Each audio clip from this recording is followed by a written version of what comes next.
Welcome back to another episode of the For the Healthy Host podcast, where we talk about conscious living, self-awareness, and everything in between.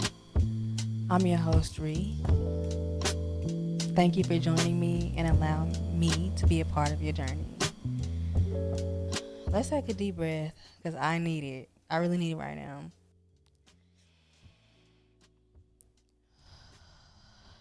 Let's also take this moment to check in with ourselves, with our bodies, with our mental, and see how we're truly doing in this moment. What's coming up for us? What's the vibe? What's the energy? What's the frequency? How are we feeling? So I'm actually a little nervous.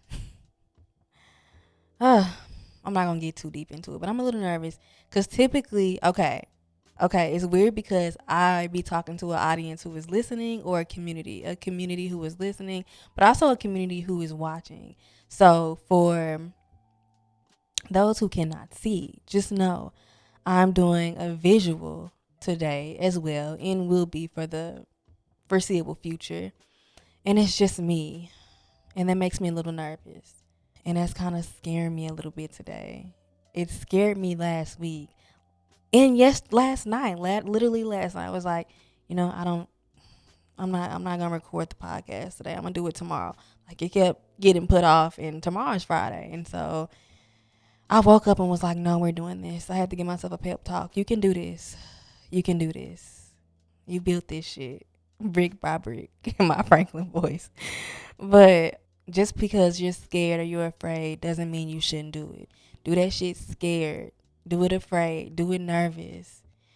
We're doing it afraid and nervous and scared together. I'm right here with you. You right here with me. And I have to keep reminding myself of that. I feel better now that the elephant is... Wait, what's the saying? The elephant out of the closet? The elephant... I don't know. But anyway, I do feel better. These past couple of weeks have been some very transformative, but also difficult, because when you're in the midst of transformation, things are quite difficult, troublesome.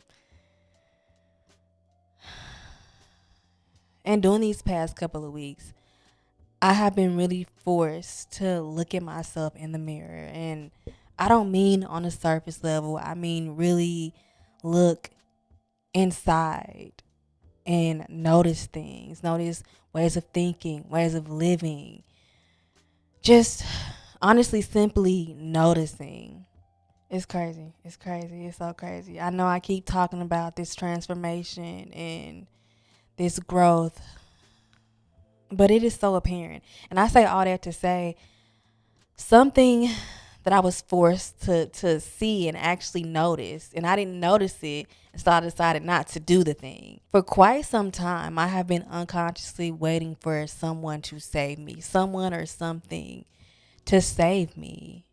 And I went back and forth on having this conversation, because I think that I'm still actively in the process of consciously deciding that I will no longer unconsciously wait for someone or something to save me. Usually when I have these conversations, I prefer not to be in the depths of that thing. It just makes it easier to talk about when you've made your way through it.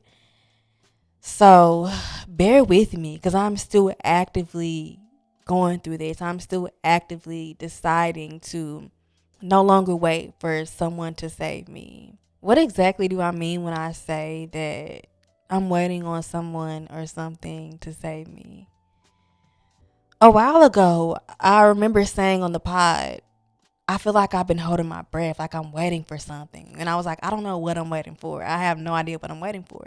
And it's to be saved. It was to be saved. Again, I didn't realize that I wanted to be saved till I decided, like, literally, I was in the kitchen cooking.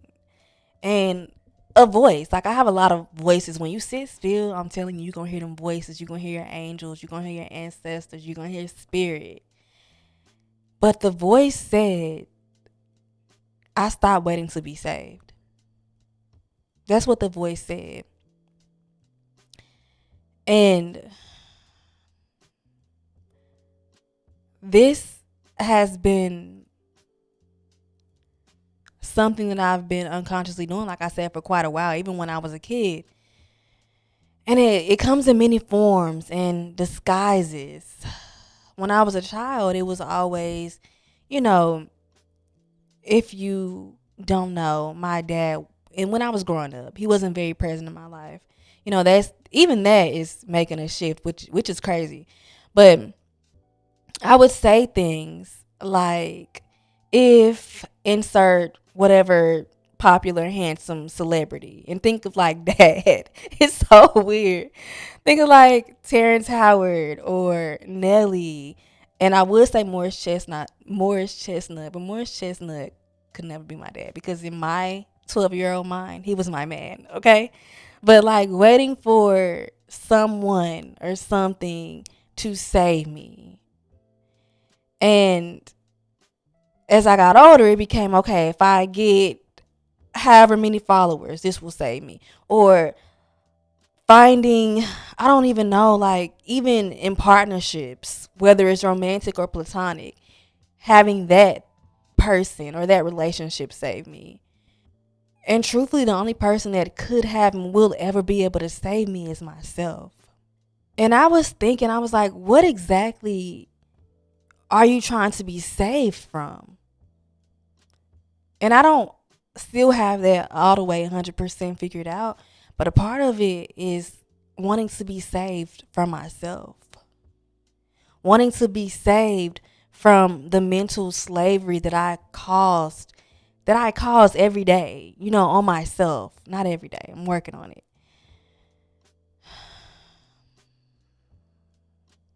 Because when I say mental slavery, when I say misery, I say that in a sense of me like constantly replaying and reliving negative experiences, traumatic experiences. So I'm creating hell internally. I'm creating mental slavery, and I'm searching like for a hero to be saved from that mental slavery, from me replaying these events. I'm searching for heroes and things outside of myself and people outside of myself. But the only person that can stop the war within is me. The only person that can save me from the war within is me. And I'm finally in a place where I realize that. I think a part of me didn't want to lay here and have this conversation just because if I said this, if I verbalized this, it was no longer just like internal. When you breathe life into words and you have conversations, it makes you like be like, okay, we really in this shit. Like, this is actually my life. And it requires you. I mean, you cannot do nothing about it. I mean, I'm the type of person like I have to do something about it. So it requires you to move, to put in work and action. Another thing, like, save me from like, because the thing about healing, it's not always fun. It's not always rainbows. So I guess to some extent, I wanted to be saved from having to do the work. This that work that you can't hide from, because if I hide from it, I'm ultimately hiding from myself, and I don't want to hide from myself anymore. I was meditating the other day, and I was just like, I'm not afraid anymore. I don't want to hide anymore. I want to see you. So I'm not afraid to be seen by myself and by the rest of the world.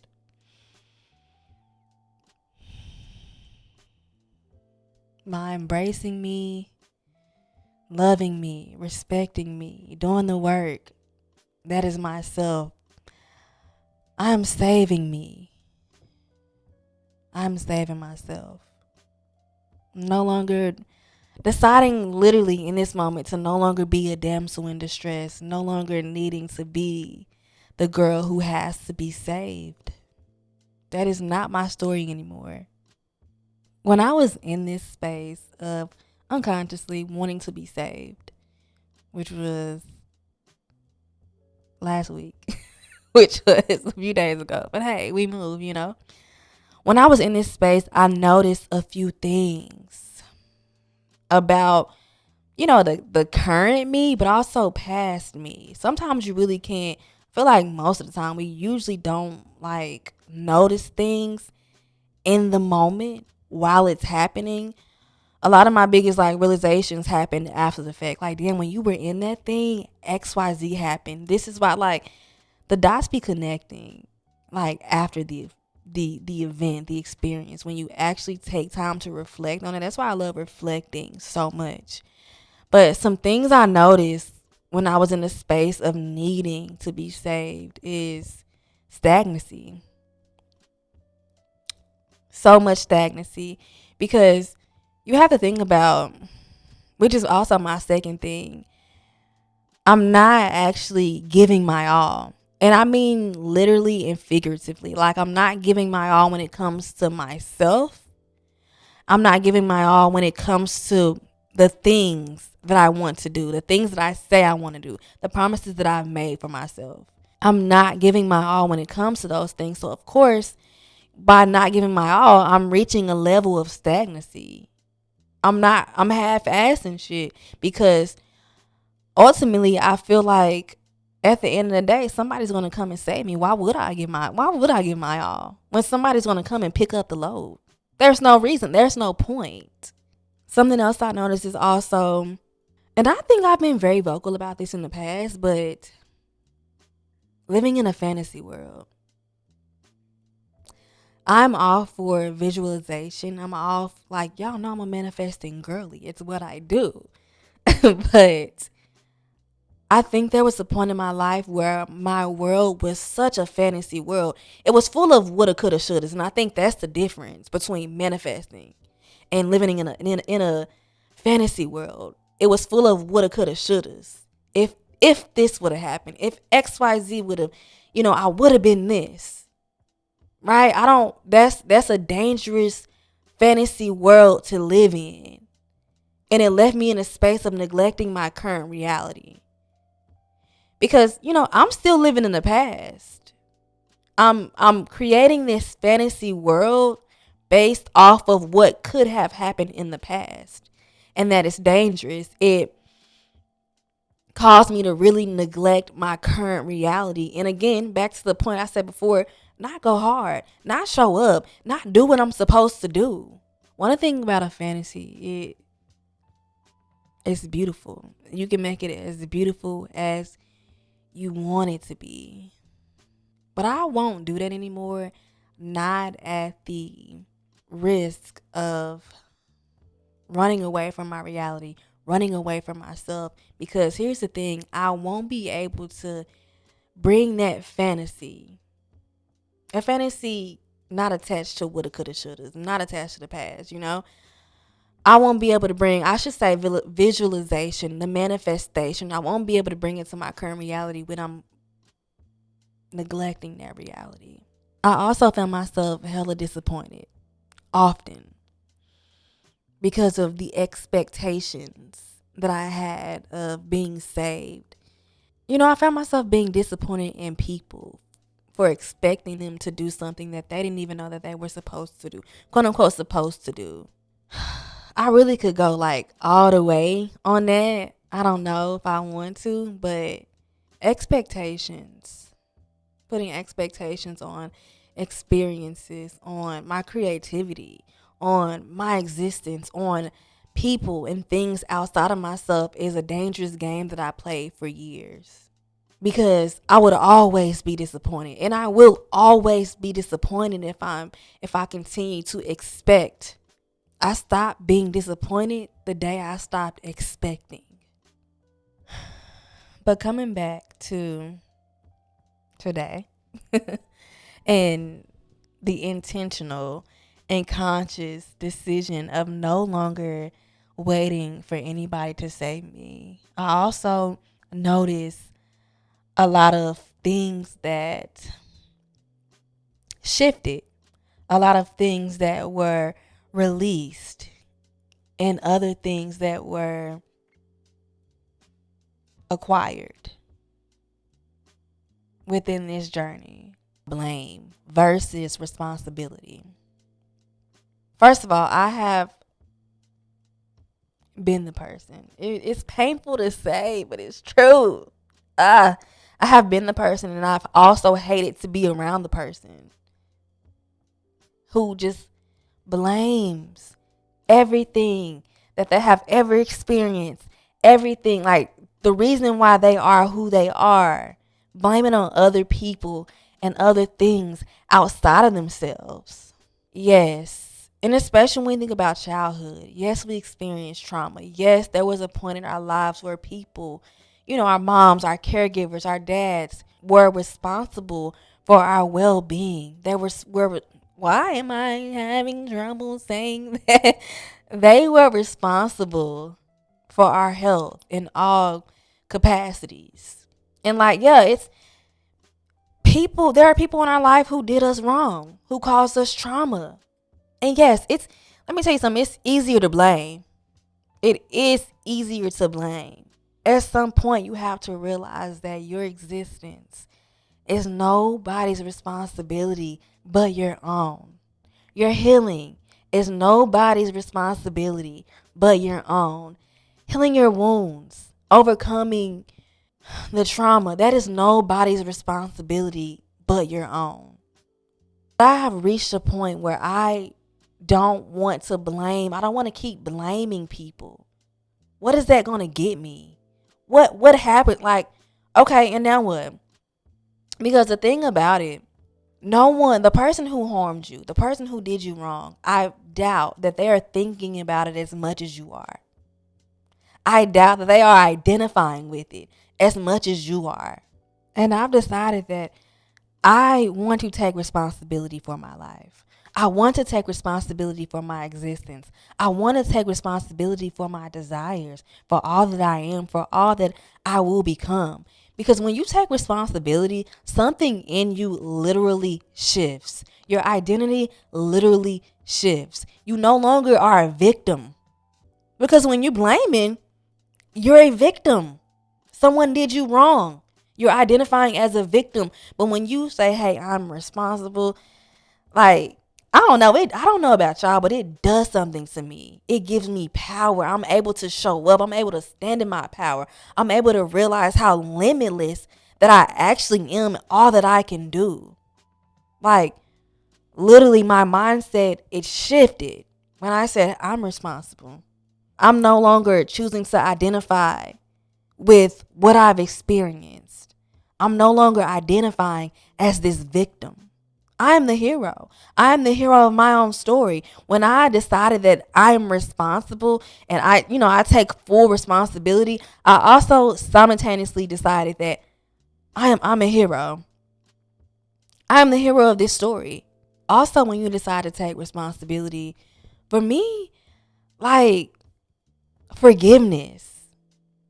I want to just start forgiving people, forgiving people and forgiving myself. Because other people did me wrong, but trust me, I did myself wrong, probably 10 times worse. Reaching that state of being forgiving, a weight lifts off my shoulders when I say, I forgive you, I forgive you, I forgive you. To whoever, to everybody. We hear, don't forgive them, forgive them for you. I know you've heard it, when you forgive people, it's not for them. It is for you. That is so true. Because again, it goes back to identifying or no longer being attached to that experience. You're holding on to so much when you're walking around mad. I feel like forgiving is an act of release. It's a releasing act. I am letting go. I am detaching. Versus when I am mad, I'm angry, I'm walking around pissed, I'm holding on to things. It is festering inside of me because I am holding on to it. But when you forgive, you start to be open. You start to live. You start to detach. Not identify with your experiences, with your trauma, with how you were treated. And you form this new identity of who you truly are. You get closer to who you truly are. And the real transformation, the real evolution, it starts when you forgive. And forgiving is such a it's a fucking process. I thought I was done forgiving. Like, yeah, I forgave. And sometimes another thing, it's levels to forgiveness. It's levels to it. I thought I was done forgiving, and it's like, girl, you still forgiving. You are still forgiving. And I don't think I will ever be done forgiving.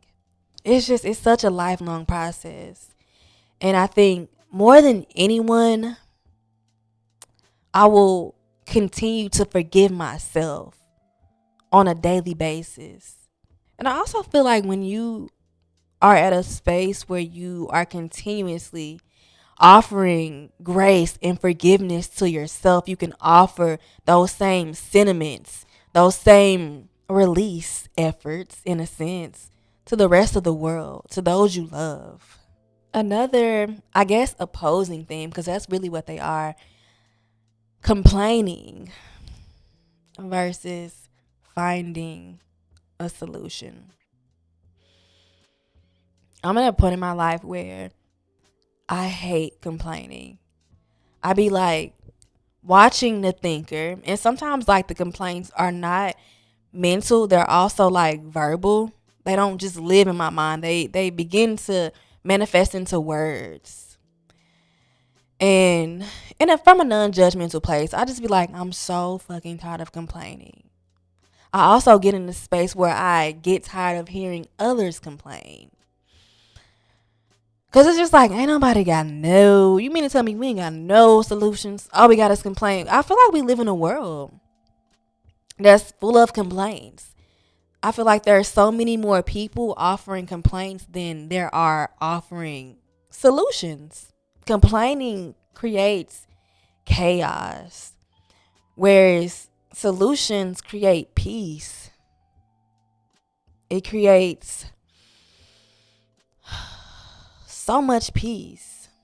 And also, when you complain, I feel like it's a downward spiral. You're giving yourself permission to look for more things to complain about, to look for more problems. There has never been a time when, and until I finally caught myself, there's never been a time where I complained, where I went on this downward spiral of complaining, and I felt better, and I was vibrating high. My frequencies were, elevated. Never, not once. Every time I've complained, I've always been able to find more things to complain about. And it's draining. It is so draining because literally, once again, attention goes energy flows where your attention goes. I think I said that backwards, but the girls who get it, get it. Yeah, I'm going to keep finding them problems. I'm going to keep literally vibrating lower and lower and lower and lower. Because to me, complaints come from a place of lack. It comes from a place of what I don't have. It comes from a place of all the low vibrational feelings that we think and we say we want to escape so bad. And I say think because I think sometimes we can get to a space where we're saying we want to escape certain things, but we're doing literally the exact opposite thing we need to be doing to escape that thing. So do you really want to escape it? Do you really want to be at a place of peace and love when you keep giving your attention to the things that don't serve you? And this is me talking to me. Do you really want to be there? If you did, you wouldn't keep complaining. If you did, you wouldn't keep looking for these problems. I think I had to reach a space where I actually didn't want to be the victim, where I didn't want to be the complainer. I think we can sometimes be addicted to the misery. I know we can. I've been there. I've been addicted to the misery, to the complaining. But I got to a space where I was just so drained that I had nothing left to give myself or the ones that I love. So I was just like, nah, fuck that. I can't. I literally could not do it anymore. So I started looking for solutions. And guess what happened when I started looking for solutions? I started finding them. My vibrations, my frequencies, they elevated. Good things started happening to me. Good things started happening for me. I reached a level of peace because my mindset shifted. I wasn't a complainer anymore. I found solution. I went from being a complaint based person or complaint based thinking to solution based thinking. It's the switch. It's like quite the switch up. It literally changed my life. Like, I'm not gonna sit here and lie and be like I'm never gonna complain again, because we all know that's not how healing works. We all know that healing journeys are non-linear. Like today I'm having this conversation, but tomorrow I could literally find myself doing the exact thing that I said I wasn't gonna do. But that's how healing journeys work. And I think being conscious of that and acknowledging that, hey, I was in that space that I said I wasn't gonna be in, and pulling myself back up. Pulling myself up just as hard as I pulled myself down. I think that is so important to, like, it's powerful, and it's important to like know how to do. When I look for solutions, I find solutions. I find more good. And I find myself like when on my good days, when I complain, I'd be like, all right, what are we gonna do about it? What the fuck are we gonna do about it? There's already enough complaints in the world, and I'm gonna be a part of the solution for myself and for, that's heavy to say and it's like a big responsibility, but for the world. I feel like I was called to do that. I feel like that is my calling, to bring about peace and solution in my own very special way. I will not be the chaos. I will be the peace for myself and for all who seek it, for all who I need to be the vessel of peace and solution for. If that's you, I'm happy you're here. What I really love about finding solutions, again, it heightens your vibrations and your frequencies, but also it's gonna make you get the fuck up. It's gonna make you get off your ass. It's going to allow inspired, or it's gonna cause inspired action. Like, okay, this is the solution to this thing, or it makes you even. I know sometimes we think that we have found a solution and it's not necessarily the end all be all solution, but it makes you try. I think so many of us are afraid to try. But finding a solution makes you try. And that's what life is really all about, is trying until something actually fucking works, until something actually fucking sticks. But we don't want to get caught trying. So it's easier to complain, because when you be like, okay, this is a solution, you gotta try it. That's how I am. I gotta try it. I have to act. I have to move. And that's what I love about having a solution based mindset. With those themes that I just mentioned, it trickles a few other things. Again, it heightens your vibrations and your frequencies, but also it's gonna make you get the fuck up. It's gonna make you get off your ass. It's going to allow inspired, or it's gonna cause inspired action. Like, okay, this is the solution to this thing, or it makes you even. I know sometimes we think that we have found a solution and it's not necessarily the end all be all solution, but it makes you try. I think so many of us are afraid to try. But finding a solution makes you try. And that's what life is really all about, is trying until something actually fucking works, until something actually fucking sticks. But we don't want to get caught trying. So it's easier to complain, because when you be like, okay, this is a solution, you gotta try it. That's how I am. I gotta try it. I have to act. I have to move. And that's what I love about having a solution based mindset. With those themes that I just mentioned, it trickles a few other things. When you take responsibility, when you forgive,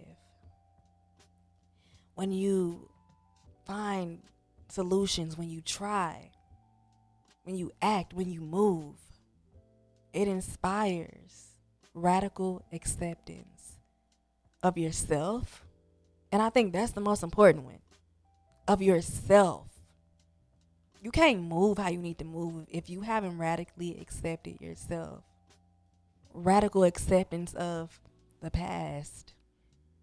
What happened? What happened for you, not to you, because ultimately everything is a blessing in disguise. What happened for you? And it allows you to relinquish, let go of that need to control the outcomes, the future, the unknown, the uncertainty. Radical self acceptance and just acceptance in general is definitely something that I am still actively working through, as is everything that I've discussed today. This is all very new. This is all a new space for me. This hero role that I've, decided to take on for myself. This is new. But the more I get closer to that self acceptance, the less I need it from things, the less I need it from people outside of myself. And sometimes I'll catch myself, putting on that victim role. And the victim role, it be real subtle. It don't be always so blatant. It be real subtle. It be me in a sense seeking for validation.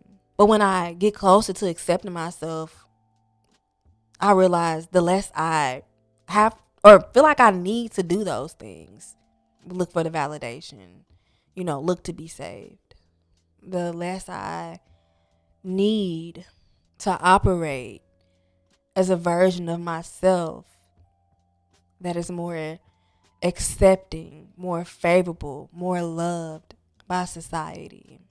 And, honestly, to an extent, more loved by myself. I feel like we all be scared that we gonna be judged. We're all afraid that we're gonna be perceived a certain way. But what I have been finding is that nobody's judging me as bad as I'm judging myself. Nobody is perceiving me as harshly as I am perceiving myself. But I'm getting to a space where it don't really matter. That was my point. When I am radically accepting myself, all that I have been through, all that has happened for me, I reach a space where I don't really require being accepted by the outside world, where I don't need the opinion and just the noise, the external noise about myself from the outside world. It allows me to just sit still, hear myself, like I talked about earlier, hear spirit, my higher self, divine, my ancestors, my angel, my spirit guides. I can hear those things because I am taking the time. I'm not running from myself. I'm taking the time to sit still, get to know who I am, and cut out that noise that doesn't really matter, good and bad. You know what I'm saying? It's still noise, and it doesn't really matter. My voice is the one that matters. And the only way I can trust that voice, the only way I can get familiar with that voice is by accepting it. So I take this moment to intentionally and radically and fully, wholeheartedly accept myself, accept all that I am, accept all that I will be. In this process of radically accepting, I feel like the narrative is shifting. The narrative. And when I say the narrative, okay, we all have these narratives, right? We have the narratives about the world. We have narratives about how people perceive us. We have narratives about how we think things should be. But we also have a narrative about ourselves. We also have certain things that we're telling ourselves about ourselves. But doing all of these things forgiving, accepting, taking responsibility. I'm changing the narrative about myself. And also the aligned action. I missed that. Aligned action. I'm changing the narrative about myself. It's so funny because I was having a conversation with my partner. And this is so personal. Side note, I've been having a conversation with myself.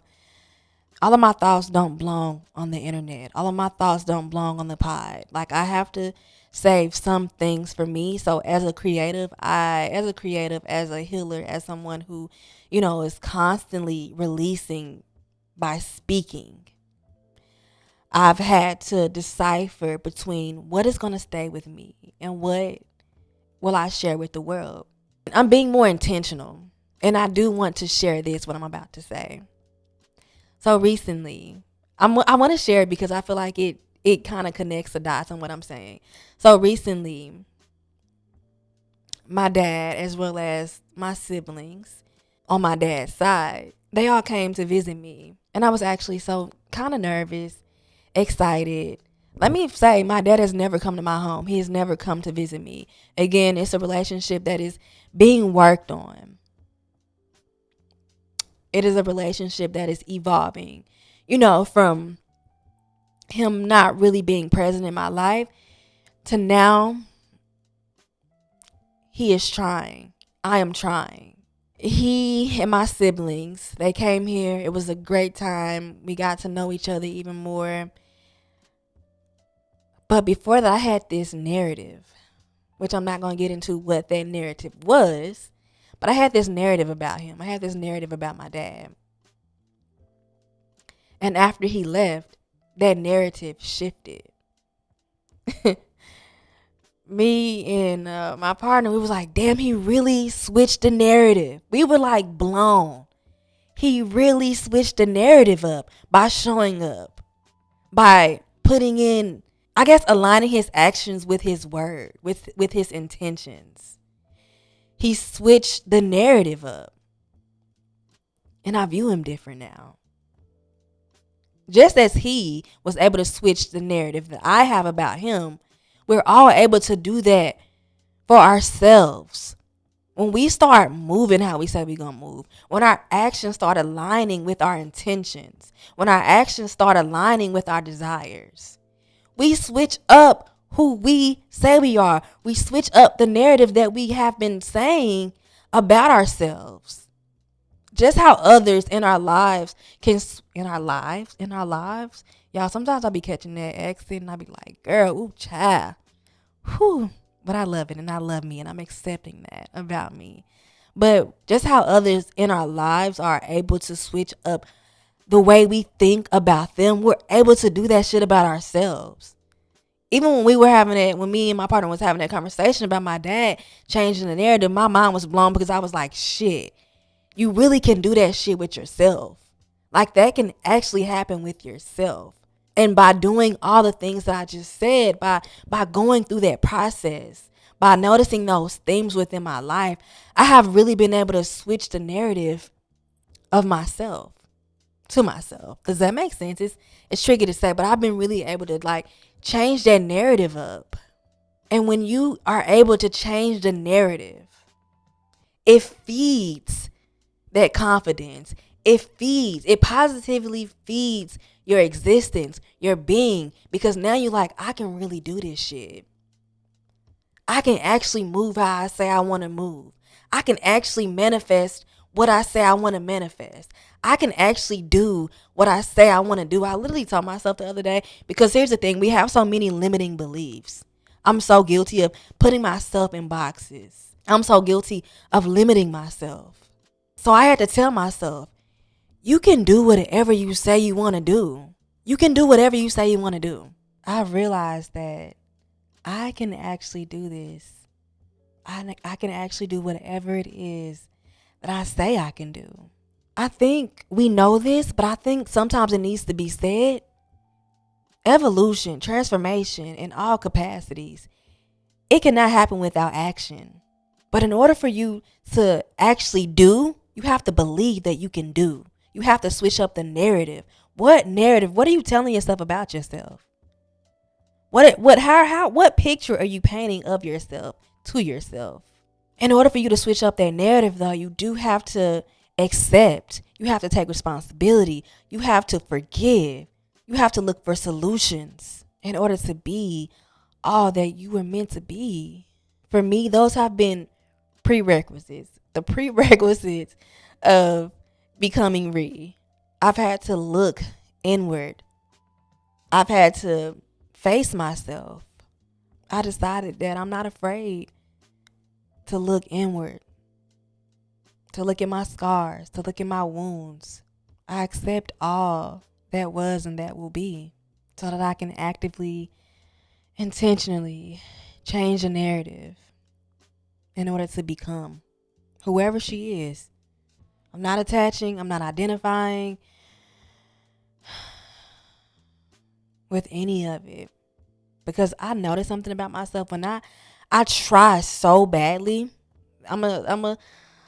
This is also a side note. I try so badly to identify with something. I have to identify with something because it's easier to identify with something.